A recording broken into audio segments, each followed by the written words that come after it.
Hi friends, welcome to வசந்தம்லாங்க. இன்றைக்கி நம்ம தாமரை செடி வளர்ப்பு முறை பார்ப்போங்க. நம்ம தாமரை செடியில் ஃபஸ்ட்டு எரு போட்டுருணுங்க. ஒரு டப்பில் பாதி அளவுக்கு எருவும் தோட்டத்து மண் களிப்பாக இருக்கிற எந்த மண்ணாக இருந்தாலும் ஓகே, களிமண் எது இருந்தாலும் ஓகே.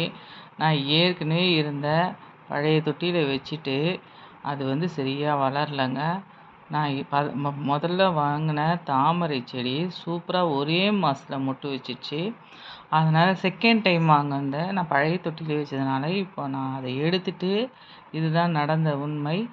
அதை எடுத்துட்டு இப்போ ரீபாட் மாதிரி திரும்ப பண்ணுறேன். புதுசாக மண் போட்டு பண்ணேன். ஏன்னா எனக்கு ஒரே மாதத்தில் வாங்கின டியூபர் பூத்துடுச்சுங்க. அதனால் எல்லாத்தையும் எடுத்து கீழே போட்டுட்டு இப்போ அதான் வேலை பண்ணியிருக்கேன்.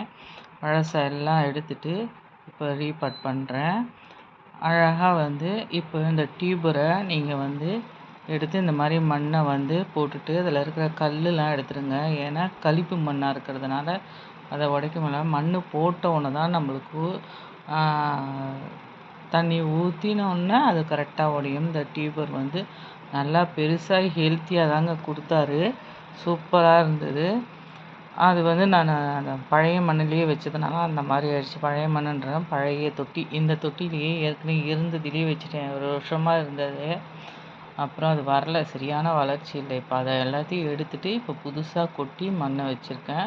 இப்போ சூப்பராகவே வளர்ந்துருந்ததுங்க. நல்லாவே வளர்ந்தது. எவ்வளோ பெரிய டியூபர் கொடுத்தாரு பாருங்களேன். நல்லாவே கொடுத்துருந்தாரு. நான் தான் சின்ன மிஸ்டேக் பண்ணிட்டேன். அதை திரும்ப ரெடி பண்ணி, ஏன்னா நான் ஃபஸ்ட்டு வாங்கின டியூபர்லாம் செம்ம சூப்பராக ஒரே மாதத்துல எல்லாத்துலேயும் பூங்க. நான் தாமரையே வரலட்சுமி நோம்புக்கெலாம் பூ பூத்துருச்சு.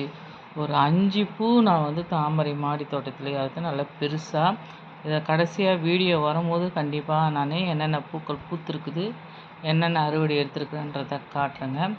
இந்த மாதிரி அங்கங்கே ஓரமாக வைங்க. ஓரமாக வச்சுட்டு டியூபரை நம்ம அதுக்கு அடுத்தது தண்ணி ஊற்றணுங்க. 2-3 டியூபர் இருக்கிறதுனால நான் பக்கத்தில் வைக்கேன். ஆனால் தாமரைக்கு ஒரு தனி டப்பு தாங்க வைக்கணும். ஏன்னா அது நல்லா ஆக்குப்பை பண்ணிக்குது. அது இடத்த ஃபுல்லாகவே சுற்றி வேர் விழுந்து நல்லாவே செடி சூப்பராக க்ரோத் ஆகுதுங்க. தாமரையிலே மாடி தோட்டத்தில் ஈஸியாக வளர்க்கலாங்க.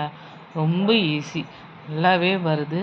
கஷ்டம்னு சொல்லிட்டு ஏன்னா டியூபர்லாம் இப்போ 50-100 ரூபாய்க்கெலாம் நல்லாவே கிடைக்குதுங்க. நிறைய யூடியூப் சேனலில் புதுசாக இப்போது 50-100க்குலாம் கிடைக்குது. இந்த மாதிரி நீங்கள் டியூபர் அழகாக நட்டுட்டு ஃபுல்லாக தண்ணி பாதி அளவுக்கு டப்பில் வரும். நான் எதனா போட்டுனா பார்த்தீங்கன்னா எருவும் வரும் மண் தாங்க. நம்மளுக்கு தோட்டத்து மண் கிடைக்கலையா, களிப்பு மண் கிடைக்கலாம், செம்மண் கூட நீங்கள் ஆட் பண்ணிக்கோங்க. இந்த மாதிரி வச்சிட்டிங்கன்னா கடன்னு நல்ல டியூபராக இருந்தால் சூப்பராக இதாகி நம்மளுக்கு பூ வைக்கும். இது டபுள் கலர் தாமரைங்க. ரொம்ப அழகாகவே பூத்துது. இது சின்ன சைஸாக தான் பூத்துது.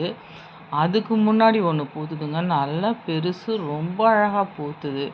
இதுவும் செம்ம அழகு தாங்க, நல்லாவே பூத்துது. இது 3 நாளாக 4 நாள் இருக்குது. இது நல்லாவே கொட்டாமல் இருந்தா. நான் ஒரு பிங்க் கலர் பாருங்களேன், நல்ல பெருசு. இது மறுநாளே கொட்டிடுது. நல்லா அழகாக இருந்ததுங்க. எனக்கு ரொம்ப பிடிச்சிருந்தது. இப்படி தாங்க நான் வளர்த்து ஒரே மாதத்தில் அறுவடை எடுத்தேன். நீங்களும் இதே மாதிரி ட்ரை பண்ணி பார்த்து தாமரையை மாடி தோட்டத்தில் ஈஸியாக வளர்க்கலாம். வேறு எதுவுமே இல்லை. ஃபெர்டிலைசர் கொடுக்கணுன்னு நினச்சிங்கன்னா மாதத்துக்கு ஒரு தடவை NPKவோ இல்லை போன்வீலோ சீவீடோ கொடுக்கலாங்க. அல்லி கூட இதே மாதிரி தாங்க வளர்க்கலாம், ஈஸியாக வளர்க்கலாம். அல்லியில் டிராஃபிக்கல் ஆடி வெரைட்டிஸ் இருக்குது. இது டிராஃபிக்கல் அடிக்கடி பூக்கும். இதே மாதிரி நீங்களும் மாடித்தோட்டத்தில் அல்லி தாமரை ஈஸியாக வளர்க்கலாம். எல்லாம் ட்ரை பண்ணி பாருங்கள். நம்ம சேனலை லைக் பண்ணுங்கள், ஷேர் பண்ணுங்கள், சப்ஸ்கிரைப் பண்ணுங்கள்.